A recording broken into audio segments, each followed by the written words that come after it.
क्या दाढ़ी उड़ी बनावे के बन जाए कि नहीं? दाढ़ी बना भैया, दाढ़ी बन जाये। हाँ बैठी केवन दाढ़ी बुने बा, एक दाढ़ी 200 का बनेले, एक 300 का। तो केवन दाढ़ी बुने बा? अच्छा ठीक है, समझ गया। ऐसा ना भैया, हाँ 300 वाली बनाई था। ठीक है। अरे देवा, ये गड़बड़ है बाबा। वाह क्या सीन है।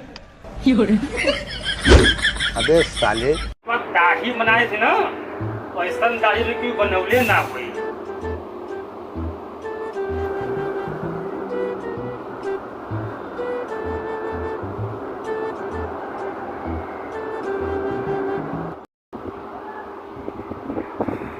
भैया तो दाढ़ी बन गई।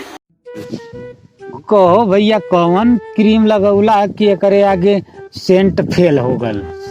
अरे भैया जी क्रीम लगौनी है ना, पूरा यूपी बिहार में खोजबा ना मिली।